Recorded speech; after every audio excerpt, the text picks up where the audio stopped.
Thank you so much, everybody, for joining me, as always, on this wonderful Friday evening. We have two special guests lined up for this evening, which is a treasure. This is kind of a treat for me. I usually just have one guest, but I have two tonight. So it's always a little bit fun to have a little bit more people come to the party, as always. So, guys, if this is your first time, let's get all the particulars out of the way, as always.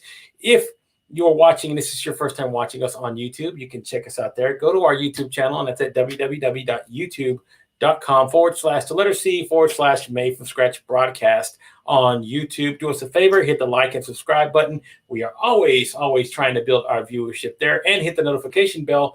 It will let you know whenever we do schedule new lives, whenever we drop new lives, and whenever we have new content available on the channel. So if you're checking us out there, thank you so much as usual. And guys, we are streaming, of course, on Facebook, on our Facebook page, and you can check us out there as well. www.facebook.com/Made from Scratch podcast. A little bit different there on Facebook. Try to always point that out, but same sort of deal, guys. If you're watching on Facebook Live right now, hit the like button. It'll also send you notifications whenever we do go live or we do schedule new live videos. So do us a favor, check us out there as well. And we're streaming live on Twitter via Periscope, and you can check us out there, and that is at Made from Scratch. It's MFSB Live. I'm sorry, the acronym of our show, MFSB Live on Twitter. Do us a favor, follow us on Twitter. We always follow back, and I always do appreciate comments as well. So if you're watching on Twitter, thank you so much. And then, of course, we are streaming live on LinkedIn. So if you're watching on LinkedIn, guys, thank you so much. And you can always send out an invitation to connect.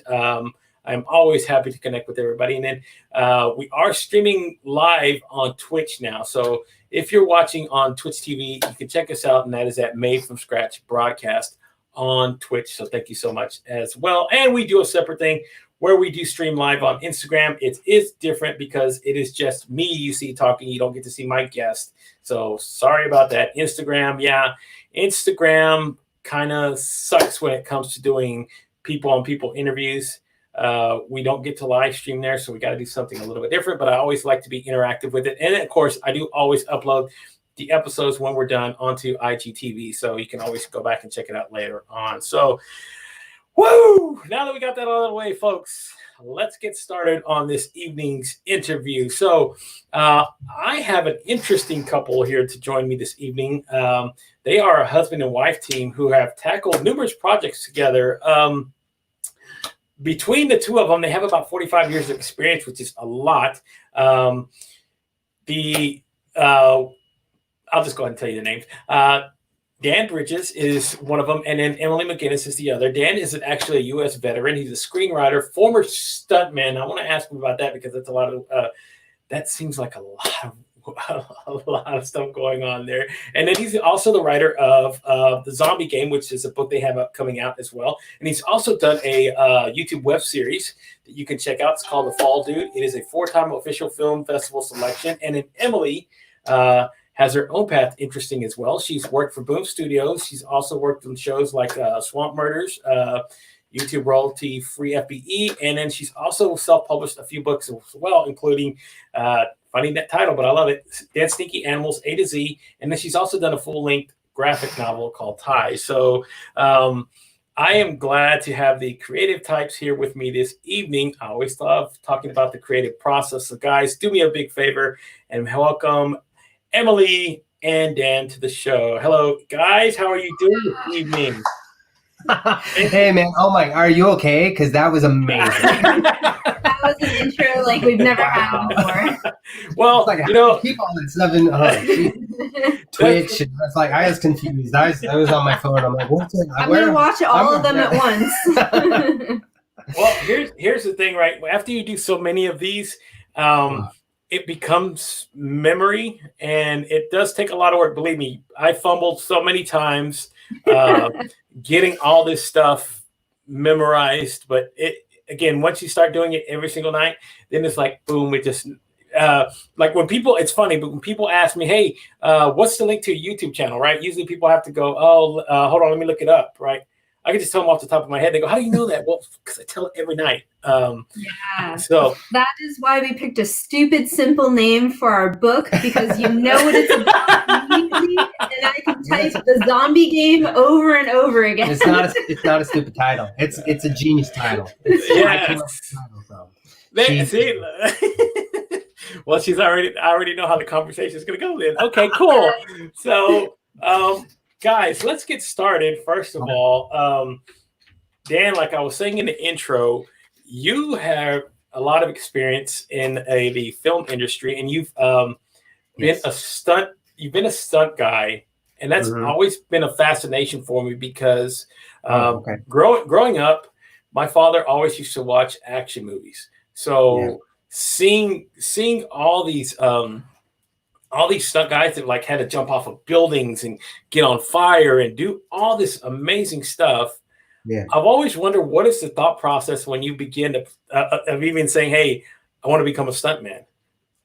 Oh, I think it's a good story. Well, I think it's a lot different for me and how I became a stuntman versus how a lot of other people become stuntman and stuntwomen. Because I have a lot of friends that start off like very physically, and they were either ex-military or they were like ex-athletes. And they kind of transition to it because they're good at something, or like they're martial artists or whatnot. So like my buddy Freddie Joe, he's a horseman. He's been riding horses since he was a child, and so he's kind of like the guy around town that if you need something, if you need some, like he was the stuntman he was the stunt double for Colin Farrell and Alexander, and he did stuff like that. So he has a specialty. So there's the people that do specialties, and then there was a whole thing about like parkour and all these like parkour guys, and they were coming in and driving, and if you're like a driver, so there's a lot of like niches within the thing. It's like, oh, that guy does high falls, and that guy does this, and that guy. So there's like very specific people in specific areas of it. Me, I got my big job because of my hair color. So it was not very much about me specifically. It was just that I could double, and it's a very sad, weird kind of story that I didn't get like all the information to later. Yeah. But it's this. So I was at work, and I get my phone blows up. I'm getting texts and phone calls from all of these people, and they're like, "Dude, you got to call this person right now. It's storming over now. He needs somebody right now." And so basically, I'm taking photos of the back of my head to like, and I have no idea what's happening right now. None. And I got this big giant beard because I don't care. And I'm like, I was like, I'm waiting tables, and people are like running outside and taking my photos outside, and I'm running back in, and then I have to run down to a studio, and no one's telling me anything, and they're cutting my hair and they're shearing me, and I'm like, what's going on? And so I end up being Kiefer Sutherland's stunt double. Wow! Right. So I like worked for a military tactical company, and then I worked, and so. What happened is that it's a terrible story that his original guy that worked for 24, his wife ended up going into the hospital and then unfortunately passed away. Like she passed away in the hospital, and it was supposed to be routine. And so he was supposed to go to work the next day. Well, he's not going to work the next day. And so I'm the asshole that ends up having to take his shot, right? So everybody's looking at me, and I'm like, "Hey, how's it going?" Yeah. And they're like sad and depressed, and I'm just like, "What do I? Hey guys?" And so there. It was a very weird thing, and then I ended up doing a couple of seasons of Touch as his double, and that was kind of how I got started in stunts, is because of my hair color. Wow. And something so unique like that, you go completely random. Yeah, exactly. Random. So random. You're thinking, oh, he probably studied for years to get It's like most of my stuff, it's like I get the job and then I have to figure out how and so that's why if you actually watch The Fall, dude, it's kind of what happened. So it's like I'm just doing my thing. I'm an actor. I'm kind of, and I have the military training, so I end up actually learning how to do stunts while I'm being like a professional stuntman. So I'm like trying to catch up. The stories were so crazy. It's why we had to make the web series about it. I mean, also because we got to light them on fire. Yeah, like I bet you look forward to that, right? Oh my God, I was so scared. Oh my God, that was the scariest thing about, and being lit on fire, and yeah, it's crazy.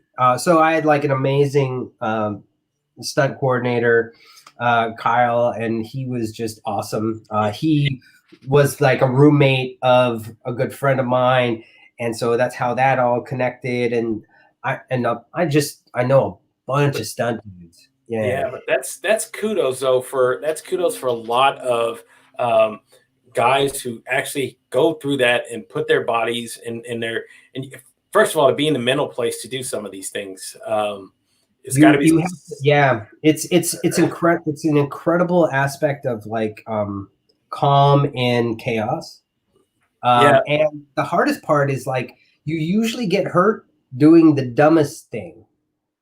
Because when you're doing like big stuff, like there's horrible stories of like people like breaking their neck, like just going down some stairs. Or like that woman who almost ran into your gun.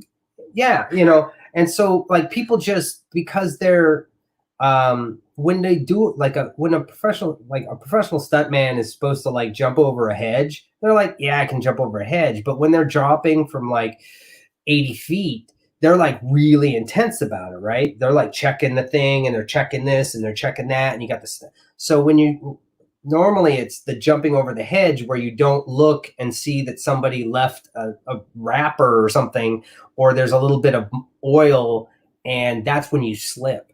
And so you just have to be incredibly diligent about checking. I think we lost him. Did we lose him? It's our show now. Oh yeah, hey. This is what we. All right, hey, you're in the show. Everybody can see and hear you.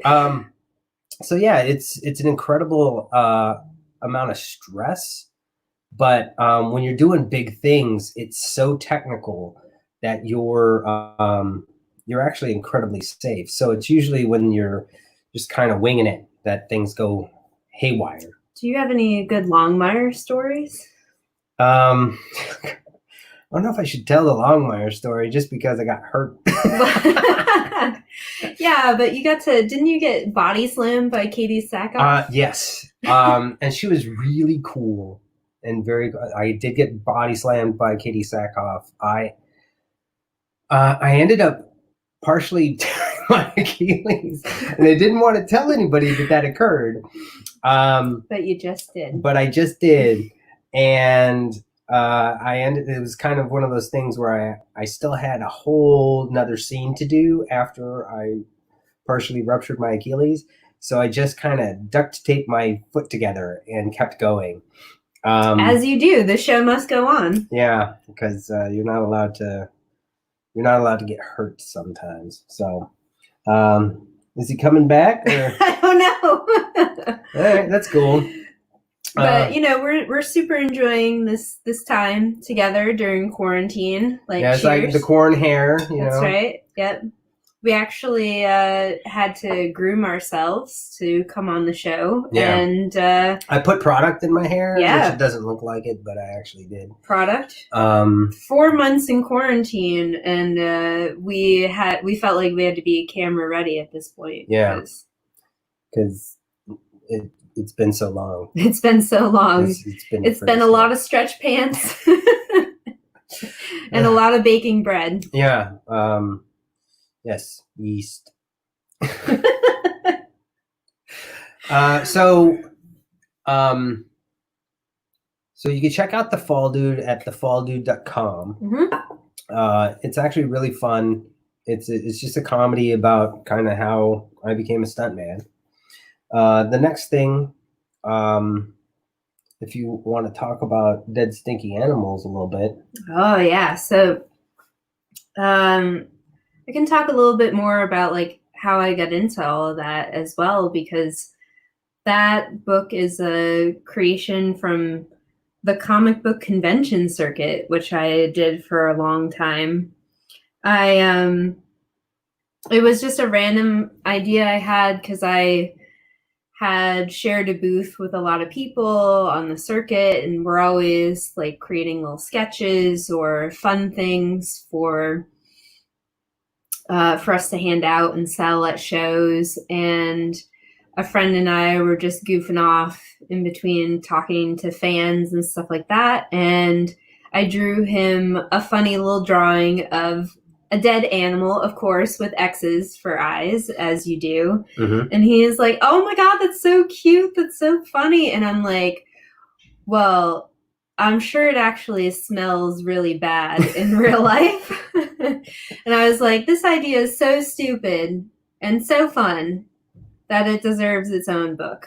So, hence, Dead Stinky Animals. Boom. A to Z, because it's always fun to put your book into some type of order and have, a structure around it. So it's fun. Two animals per letter. Don't think that I gypped everyone with just one animal. I just got one dead animal. This is terrible. Two, trying to find two X's. Difficult. Yes.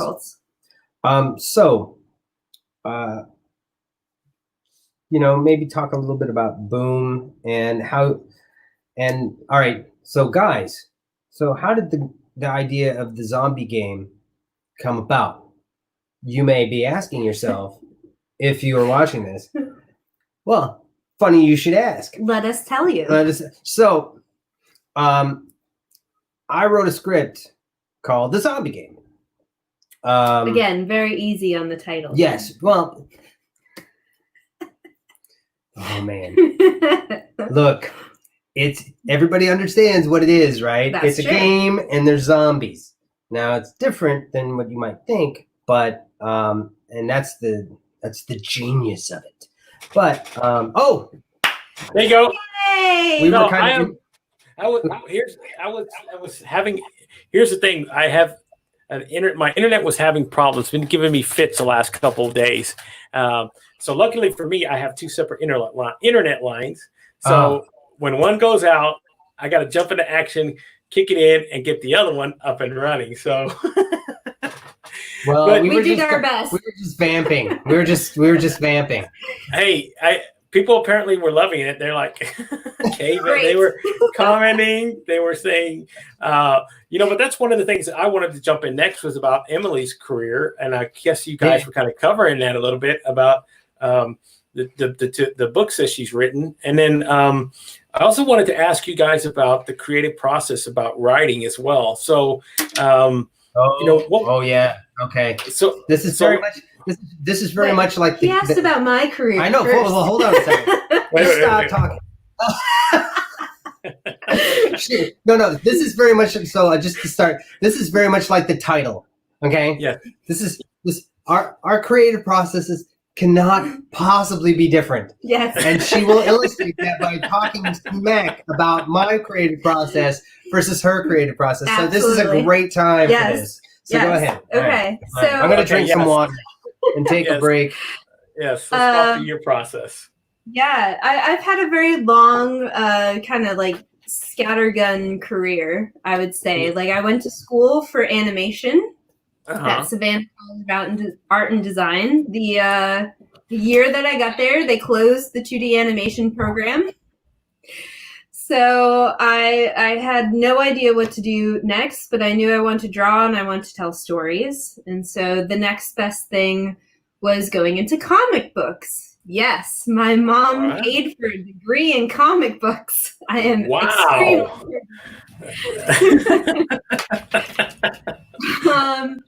but as you can imagine, unless you are part of the top 1% of comic book artists, yeah, it is an extremely difficult career.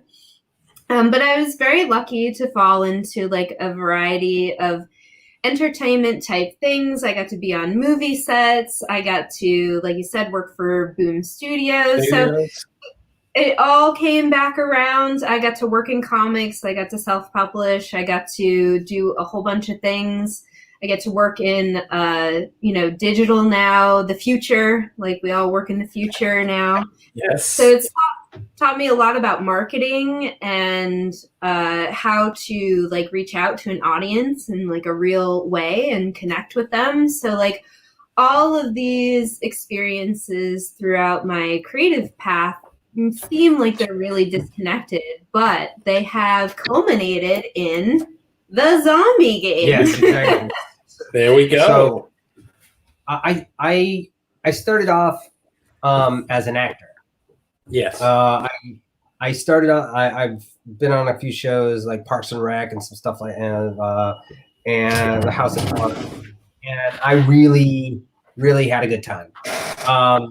However, no one cared, which and so I kind of started doing other things, and I started writing.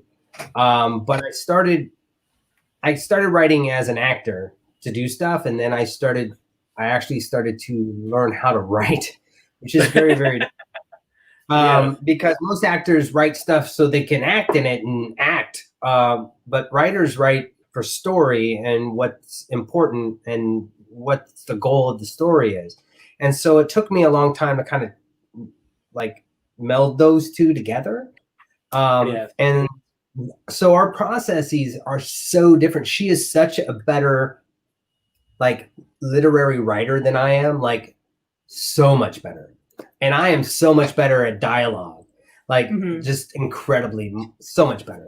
But you have to understand, he's over here like mumbling in a corner. I mutter. I walk around in circles.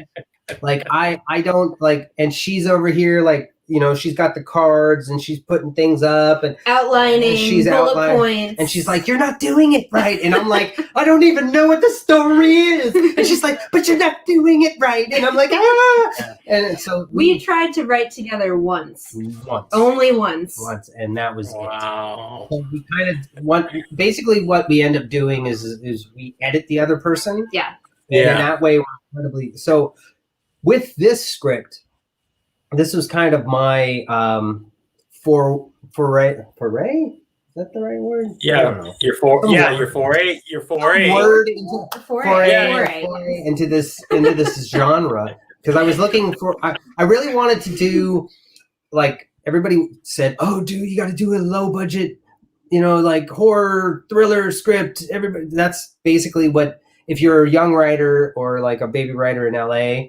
Everybody wants a low budget thriller horror script. That's all. It's like, oh, I don't care. It's like, no, you're not gonna write the next Marvel movie. I want this $500,000 script from with one person in it, and all he does is never speaks because we can't afford. And so we're like, all right. And I came up with this idea, and I really liked it. And so we worked on it. And Not humble. No. That's what we love best about exactly. It. I really like the idea of it, and I really like the concept because, like, the biggest thing about like a horror movie or like especially like a zombie movie is that so much stuff has already been done. Yeah. So it's like I really wanted to make it fresh and new and something different, and so I thought I did that pretty well. And we were submitting it, and people liked it, but it was like I guess they didn't quite get it. And she was like, "Hey, why don't we make this into a graphic novel?" And I was like, "That sounds great." And because we get to blend our expertise. And so she took it and then basically put it in graphic novel format and fixed it and rewrote it, made sure it was a graphic novel, not a movie. Yeah, because it's like the graphic novel like setup is so much different than a movie, because you can show in a little like blip, you can show a lot of stuff, but in a graphic novel you got one believe me, I know. I've tried my hand at both. So yes, screenwriting and then trying to write a novel itself are two different art forms. People do not get that. It is a different culture. It is. I mean, it's night and day. I mean, you're talking about 80,000 words as opposed to me trying to write 120 pages. And it is a whole different transition from going from one end to Right. the other. And she just did an amazing job of that. Well, and we wanted to make sure that it was really true to the medium, because the worst thing that you could ever do is just be like, well, I just want to make a movie out of it. And it's like it should deserve like what medium it's in and be able to tell the story in that way. If you're adapting something, it's like it's your duty to make sure you understand like how that creative process works. They want to be Frank Miller. They want to. Yeah. Right. So it's like when you take a book and you make it into a movie, that transition really sucks a lot of times because you don't know, like the guy, like, for instance, the zombie game, like I love The Girl with All the Gifts, the book. Like I love that book. I think it's absolutely brilliant. The script and the movie, I'm sorry guys, but it blows. And it's a simple fact that the dude who wrote the book wrote the movie, and his book knowledge was so good and his literary style was so good, but like it didn't translate to the next medium. And so that's what she did so well. And then we just found this absolutely like amazing artist. Yeah. And that's a hard transition to make. Adaptation is one of the hardest things to do, to try to translate from book form into a script, because again, that's where the rub lies, is because again, you're talking about a lot of meat, a lot of great in-depth details that you can implant in a book. It's hard to translate that into a script, and then you have to put it into the vision of somebody else. So now it's in the hands of the director to go, okay, now this is my vision of what you guys have created. And that's, and it's very hard to get that to translate from, I wrote a 300 book novel, and then I got to pare it down into 120 pages of script. If you get that, If you get that, yeah, exactly. And that's just because that, 2 hours, that's what you shoot for. And it kind of sucks sometimes that a lot of good books don't get the justice when they get some things just don't. Some things can't translate. I mean, a movie is a very specific thing. Like people don't realize, and I know that people get really pissed off at structure and that kind of stuff. And like when you get into the beats and when you start talking about that kind of stuff, people get really pissed because they find it to be limiting. But the thing is a movie is a very specific story. It's a very, very, very specific story. It's not like being like writing a book. You can do all kinds of stuff. Like one of my favorite books ever is A House of Leaves. And I think it's brilliant. It is incredibly impossible to translate that into script. They tried to make it half again with Kevin Bacon. It's coming out again. Yeah, I mean they're trying, and the thing is that it's got so many layers and parts to it and things like that. William Goldman also translated I think it was in the Line of Fire with Clint Eastwood, and he like ended up starting in the middle of the book because the rest of it just didn't make sense with a through line. And so a book can be so many different things, but a script is a story and needs to be very kind of simple. But we're super lucky that the movie script translated really well into like a graphic novel representation, where you're able to still see like the cinematic panels and feel like you're immersed in a visual story while also having like dialogue and things like that. So it was a really good transition, and we found an artist who could really translate that for us. Not someone who we thought had a style that we would ever work with. I guess this is the other thing. It's like kind of trusting your gut, or like, kind of going against it, or giving somebody artistic license with what you have. Because a lot of times people want to micromanage stuff, right? And it's like, this is how I want it to be. And like each aspect of this is somebody else's vision has to come into play. Like Exactly. you hand off the script, which you think is brilliant, and you give it to the director, and he has a vision, right? And then they cast people; they have a vision for what that character's like, and then you give it to like an art designer, and they show, and the set designer, and each person creates this layer of amazing aspect. And when somebody's micromanaging everything, it's too much. And so he came in, and we didn't think his style worked at all, but we loved an aspect of it that was it was atmospheric. And we were like, can this guy draw the action while still keeping this like paint palette kind of thing going on?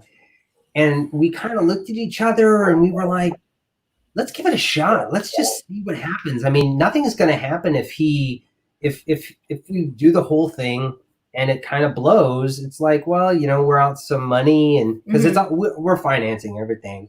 Gotcha. We have to put it all up. So it's like if he, at some point we can just be like, look, it's not working. It's not happening. We can kind of step back. But my God, like giving that, like, and giving him license, and then realizing sometimes when you have to put your foot down, and sometimes when you have to just let it go and let the other person run with it, because that is, I think, that the most difficult aspect of like storytelling with multiple people, is that at some point you have to let that genius of the other person, you have to acknowledge that, because that's the part that is going to give you gold. Now, and sometimes it might not work out, but sometimes it can be brilliant. And it's what we did. And we were just, we went with our gut, and we kind of talked about it. And I love that. I love that fact, because you said, just like what you're talking about. So Elmore Leonard wrote Rum Punch, and then when Quentin Tarantino turned it into Jackie Brown, it was a whole different, but that was his vision. And you can see what happens when you let a visionary take control. So, I mean, J.K. Rowling's had to do this with all her Harry Potter books. I mean, literally, you gave the vision of something you created and gave it license to 1, 2, 3, 4, 5 different people to try to figure out how to bring that. And sometimes it doesn't work. Sometimes it, like the question I just saw up, the worst book to film adaptation, A Wrinkle in Time. Oh my God. Oh, wow. Right. And I love me some Ava DuVernay. She's an amazing director. She just did not get that one. That one, that was so rough. That was, that's awful. I didn't see, there's questions. Oh yeah, they're They're like the future. Oh my God! See, there it is. You can see. Oh, so, all right. Good job, David.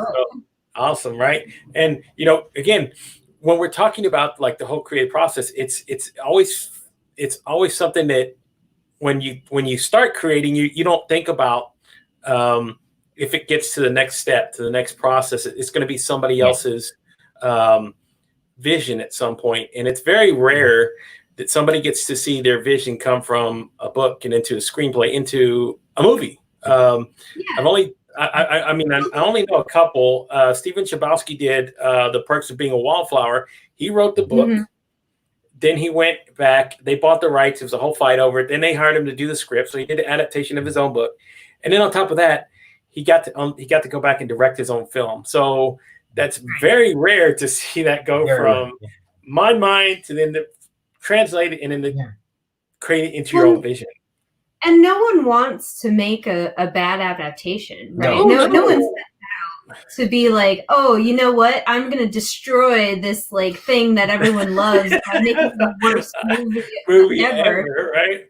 Well, there have been like a couple good examples of where whoever is adapting it really understands the material. And I think that's the core of that creative process, is that if you understand the intent and like why you're telling this story, why it's important, why it resonates with people, with our own book, we hope that it's a book all about misfits and outcasts and like people who don't fit in, who are subsequently abused by the system. And we hope that core with zombies is packaged inside zombies. Right. So there's a theme, and there's like, like, and it goes throughout, but it's like there's like a core part of it. Right. There's this core nugget. And that's the thing that needs to translate. Mm-hmm. Like, why is this story so important? And what is it that resonates with people? This is the thing. It's like, just that it's like, oh no, people love it. It's like, well, why? It's because they relate to it in some way. And that's the important part. That's what storytelling's all about. Right. Exactly. And I mean, you can see there's examples of it everywhere. Whenever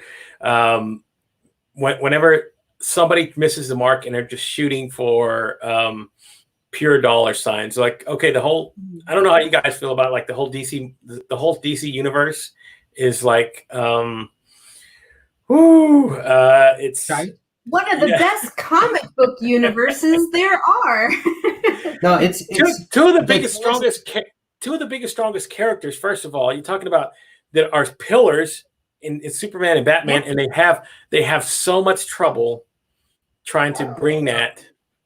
Because I mean, this is the thing about Richard Donner, right? Richard Donner and Christopher Reeve. Christopher Reeve was the perfect actor for that role for that particular time. And Christopher Donner, it was about this guy who didn't fit in this world.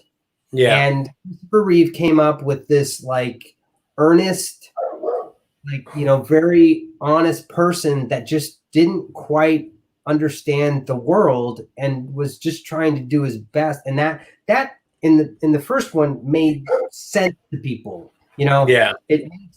There's a core thing that you can deal with in there. And now they're trying to make Superman a god. Well, he's a god and he's incredibly strong, and now he's dangerous, and he's not, it's like, they're trying to do other things with him. Yeah. And the fact is the reason why Batman works is because Batman's dude, and Batman has flaws, and Batman is somebody who can get beaten up by another dude, and Superman is so incredibly strong that it takes another god to fight him. And so now it's the same thing with like age of, and that's David's point right here in the comment.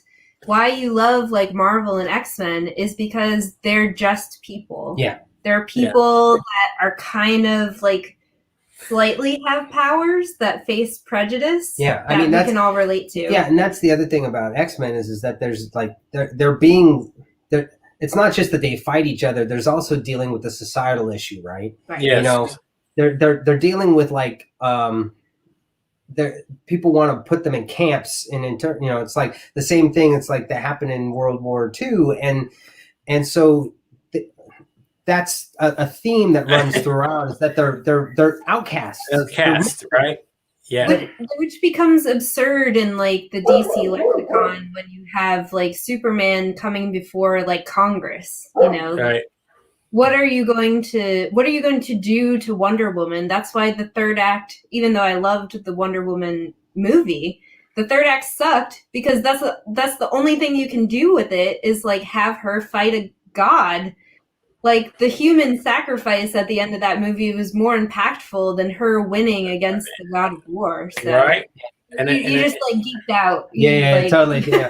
It's that's one of the problems. Well, I mean, it's a difficulty in that universe, because you have to create a god like the Age of Ultron, right? You're looking at that movie is kind of a filler movie, right? But they have to build this Ultron up so fast for like an hour and 40 minutes, so that he could even be strong enough to fight the rest of that group.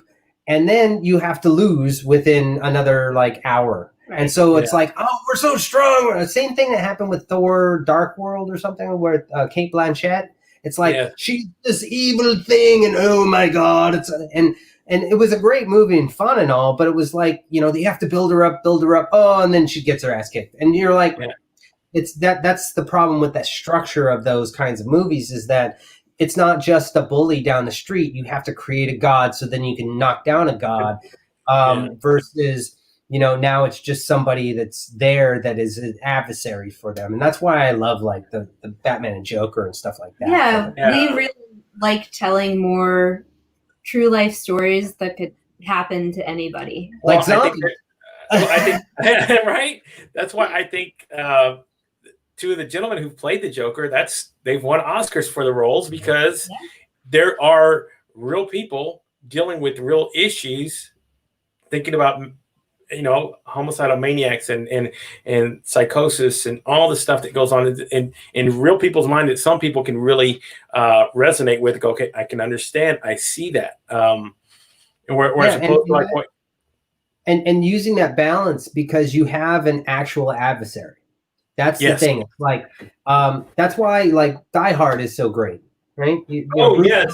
Alan Rickman, right?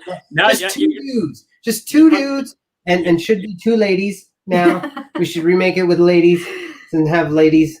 But like it's opposing, and they're not necessarily at like the antagonist isn't necessarily exactly I want to kill him and I need to kill him, and it's I want this and you shouldn't have that or whatever, and it's two opposing forces and they collide, and that's the genius of like a movie. You're talking about that's my favorite movie of having to watch over and over again, because I love action movies. I love Hans Gruber. He is so awesome as a villain. He's like one of the greatest villains of all time. He's not a god. No, he's just a dude. And that's why in our book, we the true villain is not actually the zombies, because the zombies are never actually the thing. Like they're the weather, they're the rain, they're the thunderstorm, the thing that's going to fuck you up in the background. But we have another set of people who are also playing this actual real life video game, who are playing against the people who survive, and they're the real villain. That's what makes it interesting. That's why The Walking Dead is interesting. It's not the zombies. But so the one thing I loved about so to answer your question, for me it's Heath Ledger. He asked for the favorite Joker. I had some issues with the Joker movie, and like particular things, but because I'm a snob and an asshole, and snob. It's fine. I understand. She checks me all the time. But well, I think Christopher Nolan did a really great job with a lot of those movies. Because I can tell you what. Go back to the first series of Batman, so you can see what happens whenever you get somebody like Joel Schumacher who can come in there and go and just boost. And not to say that he's not a good director. I'm just saying that sometimes the right director. Like Jim Carrey's Riddler? Come on. So well, when we went back to the zombies, right? One of the structural problems about zombies is that once you get to a certain point, like I really liked Train to Busan, but at the midpoint of every zombie movie is where you decide or figure out how to destroy the zombies. It's like, they can't see in the dark, or they are slow, or they're, it's like you find their weakness, right? Yeah. And so I don't like, and one of the things is I have a problem with is because it's like I have a really hard time writing like big pandemics things, like ironically. What's going on right now? Exactly. Yeah. But like big, like monsters that are just monsters, right? So I wanted to create a real reason for them being there. And in that sense, it's like instead of just like a pathogen, they get these people that are just at this party, they get drugged. And then they get turned into this thing that we assume is a zombie. And so that exactly. And so, but the other thing about zombies, like you find out, and so how to defeat them. Well, in the structure of this thing is that each level is like a video game, and you go to the next level of the game, you go to a next level of zombie. So now this zombie is different from the zombie you just dealt with. So instead of like it being where a bunch of zombies and it's like, oh, they're the slow zombies or they're the rage zombies or they're this zombie. It's like you can create zombies. You could change their makeup because it's not just a pathogen. Yeah. And so and that's the best part about the creative process, and like why we really believe in this book in particular is because you have to look at the very long history of like horror cinema and like horror graphic novels, and so much has been done already. And like, do you have a voice? Do you have something to add? Something to say about it? Yeah. Do you have something that like is important for you to tell, like with this story? And it can be in trappings of superheroes or zombies or whatever you want, but that core kernel is what resonates as a creative. Is like, what is it? Like the first thing that you have to figure out is why is this story being told? Yeah. Why do you like, I mean, there's some stuff that is just like pure fodder, right? It's like, oh, we're just going to have I just want octopus, to see as many people die cyclone. as possible. Yeah. And octopus cyclone. Yeah. Our next graphic novel. Octopus cyclone. Right. But we, it's like, why, what is it about this story that you want to tell and want to say with it? And there are aspects of the lead characters that I absolutely love. There are, it's like I also wanted to put people in this situation that normally don't get to be in this situation. Normally it's a bunch of college kids, right? Or it's a bunch of this. And so I took white, young, sexy. And so I took people that, are damaged. That was a big thing for me. My lead is he's kind of a beaten down vet. A 30-year-old freshman. A 30-year-old freshman vet. Hey, and his best friend at the end turns out to be like a guy who plays, college football who's destroyed his knee and can't play anymore. And he can't go to the NFL. And so this guy is going through some shit. There are people that have been used by the system in this world that we have acknowledged, and they are now kind of broken. And so I wanted to use that idea, like, because, I started this whole thing with the Bernie Sanders, like 2016 stuff with the 1%. And it was like, we got this thing about, it hasn't gotten any better. But this like whole thing is like, there's this like people that are above the law and people that are able to do whatever they want, like the Jeffrey Epsteins of playing and doing these things to people are horrific. And I wanted to show that, but I wanted to show that in a different way. And so instead, it's like, these people are incredibly rich. They are like the Rockefeller family. They are super uber rich, and they get to play with people's lives, and they get to play them. And these people that they play against are just fodder to them. They aren't human. They are just things that they can use. And that's kind of my allegory for society. And I wanted to say that and kill zombies at the same time. And so that was like the big thing. It's like there's a message there. But if I didn't have that message, there's no way I could have written this.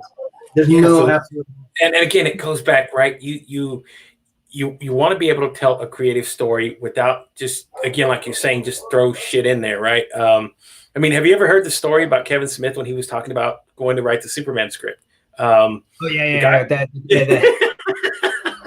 Right? So Wild West. Yeah. Wild West, guys. If you have not heard that, the stupid executive producer wanted him to throw some mechanical huge spider in the script. And he's like, and he's like, that doesn't go along with the structure of what Superman is. Why the hell would I do this? Yeah. And then, guess what? The guy gets it anyway. He goes and does a whole nother fucking movie. That movie was awful. That movie was awful. It's one of the worst movies ever. And I love fodder. And I love Kevin. Will Smith and that was Will Smith who was starring. Kenneth Branagh. Yeah. So that's such a shame, but again, that's the way Hollywood works. So because I think that there's they recycle a lot of stuff. I mean, we're in this now, right? You know, it's like they recycle stuff. They do stuff that's proven, and they buy IP and they make that. And I think that this is before this whole thing kind of stopped, or like, you know, they were kind of coming to the end of that in some ways, because it was just, they've drained everything. They've made it all, and now it's like, are we just going to recycle it? Like Saved by the Bell 2, The Next Class, you know, Saved by the Bell 7. Like, wow, awesome. Let's reboot. That's one of the. Oh my gosh, and we could talk on this subject forever, because I'm like you. I really love the movie industry. I love the whole creative thing, everything that we're talking about here. So, you know, you can leave it to Hollywood to ruin a lot of things, but every now and then you get a little sparkle. And I think that's what you guys do is so interesting, is because number one, we need a lot more creatives who are taking that risk, and doing it out there in the world, because again, you never know what's going to hit. What will the next thing be? Who knows? I mean, we all know that if they want to, they can always go create the same crap. Yeah. That was fireworks in the background. So sorry. That's okay. Our dog is going to now completely freak out. Because the fire. Oh, I know. I have two of them that do that. They hate loud banging noises, and it is the worst whenever it's the 4th of July. So. We have to like prepare for 4th of July. It's really bad. Yeah. So there's, you know, again, some movies are just, and this is what I hate. Talking about, because I love, again, I'm an action junkie. I love action genre movies. I love that sort of thing. And it's been a terrible dry spell for a lot of years. So what do? They go back and they pull back all the old action stars, as many as they possibly can. And some of them work, like Creed was brought up. Yeah, I mean, Creed. I thought that was an amazing reboot. Creed was awesome. Most of them don't, because again, they don't understand the core of what made it a great movie, and like updating it just enough so that it's still relevant, because we've been telling stories since the beginning of time.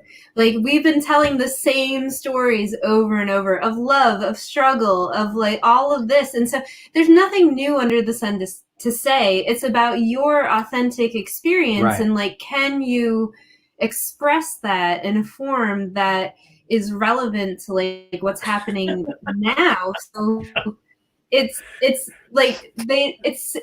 such a simple mandate, but still it's so hard to do, especially with film, because you're making films by committee, which is why we did a graphic novel. Yeah, because again, we get kudos to that.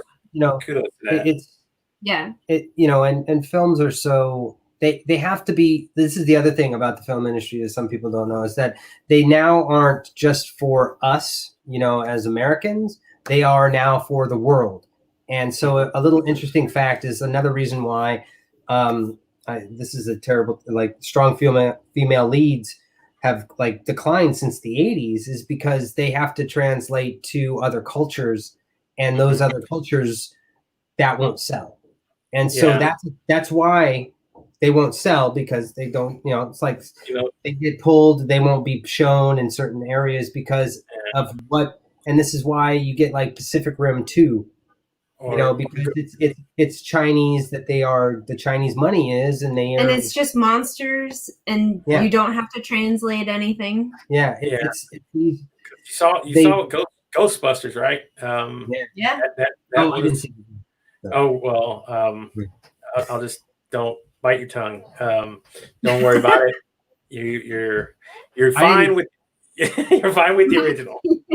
I stopped watching the Star Wars movies because I realized that nothing was going to live up to what I wanted it to be.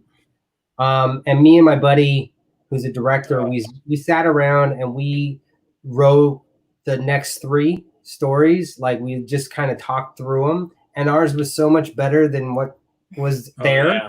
It's like, and you know, luckily for you, you didn't see Ryan Johnson's version of that was the last one. That was the last one. That was the second to last. That was Ryan Johnson. Yeah, that was a stake to the heart. Yeah. Because again, you're talking about so much potential with characters who have a lot of stuff built in, and that's how you want to. Anyway, let's not talk about that. That's a whole nother show. It's like nerd rage. Yeah. That's a whole nother show. A whole nother show, yes, for sure. But because I love the horror genre a lot, especially a lot of the early 80s stuff. That was like what John Carpenter, all those. Oh, there were so many great writers, directors who were doing all of it. And yes, it might have seemed campy to some people, but I thought there was a lot in there now, and I think that's what's making it so harder to try to translate what we're doing now. So, with respect to the film industry, the studios are owned by corporations, which now have bottom lines. And back then, in the 70s, they were actually giving like the directors and like well-established directors and directors like the ability to go make things. Now the studios have mandates that are like the corporations want to make money, which we understand, but they've homogenized the process in such a way that's why like people like when they did Wolverine, or what was the last one? Logan. When they did Logan, like that dude had to fight. They had to fight to do that movie and they took less because they had a vision and they knew what he wanted. And he's the guy who did Origins, which was awful.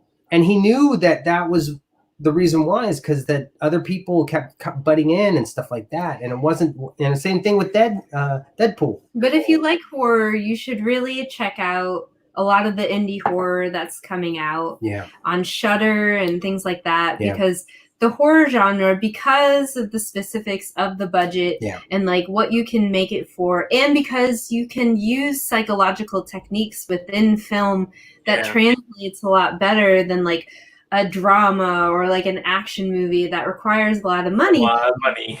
You get a lot of good storytelling with independent horror. Like it's still there. It just hasn't made it to movie theaters necessarily. So the studios want you to pretty much create the Blair Witch Project all over again. They want that. Yeah. Low cost, high revenue on what you can pull back. And that's kind of, that for any kind of film. Blumhouse is doing a great job of doing, of kind of like giving people opportunities, and then like literally what they do is they will give a filmmaker or like a chance and produce the film. And then if it doesn't really quite work, they'll just put it out in like Netflix. And you just never hear and you never really hear about it. They kind of do that. And they kind of like, for every big movie that they do, a bunch of them just don't quite make it, but they're trying. They're trying a bunch of different stuff out there, and not everything's hitting. And then all of a sudden, one will hit, and they'll make $100 million, and that'll fund everything else. And that's kind of how they're doing it. Is that they're literally like making a bunch of stuff. They're trying anyway, because that willingness to take a chance has really like gone out of the industry, and that's why we love comics, and we can, because you can meet like editors and publishers at a convention, like it's a really, if they existed anymore. They exist.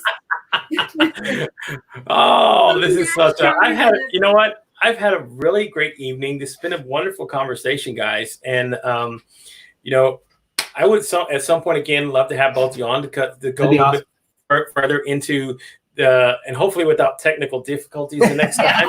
But I would love to have you guys on, because again, this is the geeky part of me where I get to talk about all the wonderful stuff that the creative process actually is. And I love the fact that you guys are out there chasing it.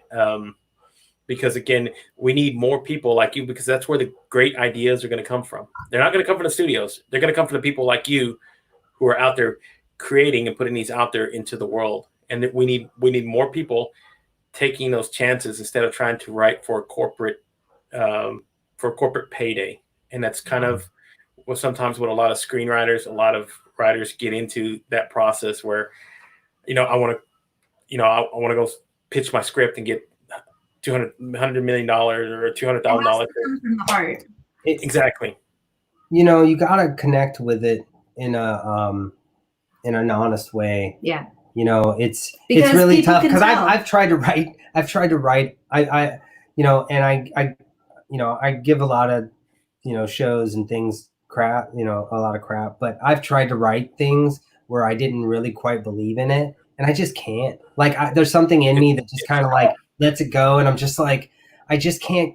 There's nothing that's really driving me to continue, and it's really hard to finish something. So as somebody that's just trying, I don't want to bash anybody, because it's I'm very easy to bash people, but do what you're good at. It's everybody's they don't want to write a crappy script. They don't want to make a crappy movie. No one wants to do that. It's just that, that nugget, and we got to keep that and believe that nugget is there, and that and we nurture it, and that's the kid inside us, or whatever it is, and that's the beauty that can come from storytelling.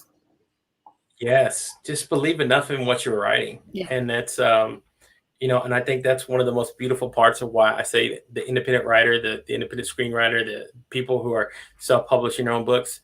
That's what's making this world really great, because they're sticking to what they believe in the process, and not having to go back and have corporate editors and people changing. I mean, I had a woman on last night. She wrote a book and she got it published, but they changed the whole title. Well, she wanted to change this title. She hated my title. As long as it's a great title. And we have come full circle. There we go. And I think that's the key that we need to get out of here, folks. So, guys, Emily, Dan, sit tight for a second. Everybody else, thank you so much for following the show. I've had a really great evening. And then we will be back Monday evening, guys, 7 o'clock. You know where to find me. Same bat time, same bat channel. Stay safe. Stay blessed. Peace, love, harmony. We'll get through this together, everybody. You guys have a great night. And thank you.